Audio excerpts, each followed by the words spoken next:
பிரதமர் வெள்ளத்துக்கெல்லாம் வரல, எட்டி பார்க்கல. இப்ப தமிழ்நாட்டுக்கு அடிக்கடி வராரு. இன்னைக்கு கூட சென்னையில எங்கேயோ ரோட் ஷோ நடத்திக்கிட்டு இருக்காராம். இத்தனை நாள் நம்ம ஹிந்தி படினாங்க. இப்ப தேர்தல் வந்த உடனே அவருக்கு தமிழ் படிக்கணும்னு ஆசை வந்துச்சான். அண்ணாமலையாவா?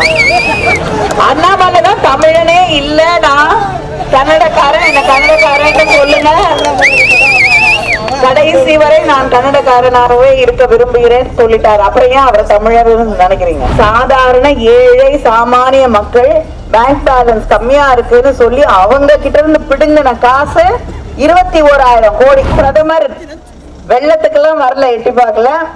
இப்ப தமிழ்நாட்டுக்கு அடிக்கடி வராரு. இன்னைக்கு கூட சென்னையில எங்கேயோ ரோட் ஷோ நடத்திக்கிட்டு இருக்காராம். எல்லாம் நடத்தலாம், ஆனா ஓட்டு நோட்டாக்கு கீழேதான் இல்லையா?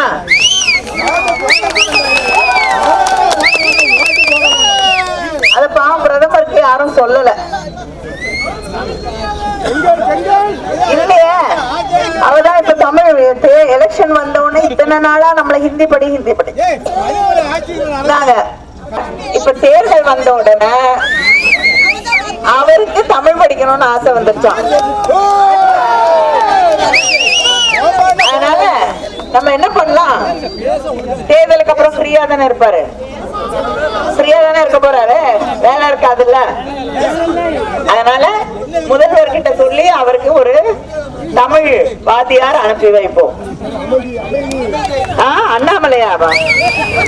அண்ணாமலை தான் தமிழனே இல்லடா, கன்னடக்காரன், என்ன கன்னடக்காரன் சொல்லுங்க, கடைசி வரை நான் கன்னடக்காரனாகவே இருக்க விரும்புகிறேன் சொல்லிட்டாரு. அப்புறம் ஏன் அவர் தமிழர் நினைக்கிறீங்க?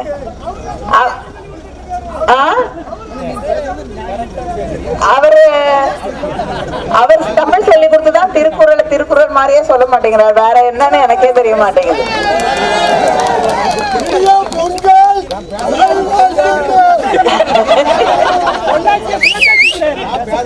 சரி, அதனால வேணாம் விட்டுருங்க. அவங்க தமிழை பத்தி பேசி நமக்கு என்ன இருக்கு? ஆனா பெருமையா சொல்றாங்க. உலக நாடு முழுவதும் போய் மோடி சொல்றாராம் தமிழ் வந்து மூத்த மொழின்னு. அது எங்களுக்கு தெரியாதா? அந்த குழந்தை கூப்பிட்டு கேட்டா சொல்லும். தமிழ் தொன்மையும் தொடர்ச்சியும் இருக்கக்கூடிய மொழி. அதுக்கு ஒன்றிய அரசாங்கம் காசு கொடுக்காது, மோடி காசு கொடுக்க மாட்டாரு தமிழ் வளர்ச்சிக்கு. ஆனா யாருமே பேசாத ஒரு மொழி இருக்கு, சமஸ்கிருதம். யாராவது பேசி கேட்டிருக்கீங்களா? பூஜை பண்றாங்க, என்னமோ பண்றாங்க.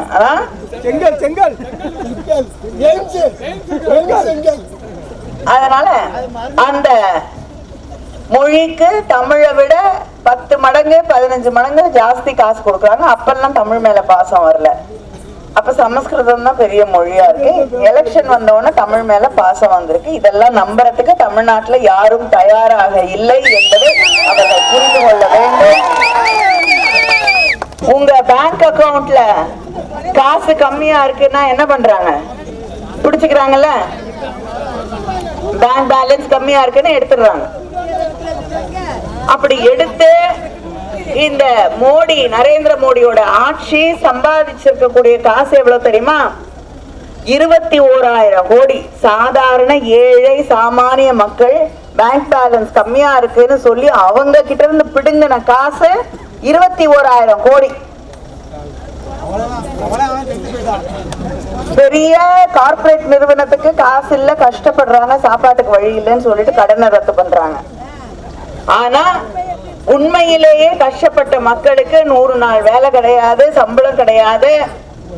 அதோட இல்லாம பேங்க் பேலன்ஸ் கம்மியா இருந்தா அதையும் பிடிச்சு யாரும் ஓட்டு போட போறது இல்ல, அது எல்லாருக்கும் தெரியும். ஆனா விழாக்குளத்துல யாரும் ஓட்டு போட மாட்டாங்க. அதனாலதான் முன்னெச்சரிக்கையா பிஜேபி நம்ம தொகுதியிலே நிக்கல.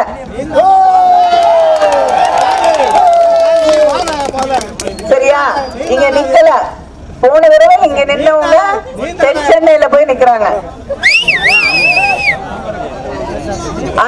அதுவும் இருந்த பதவியை ரிசைன் பண்ணிட்டு போய் நிக்கிறாங்க. போன முறையாவது ஆட்சிக்கு வந்தாங்க, திருப்பி போய் கவர்னர் ஆக முடியாது. ஏன்னா மறுபடியும் ஆட்சிக்கு வர போறது இல்லை. ஆட்சிக்கு வரப்போவது இந்திய கூட்டணி.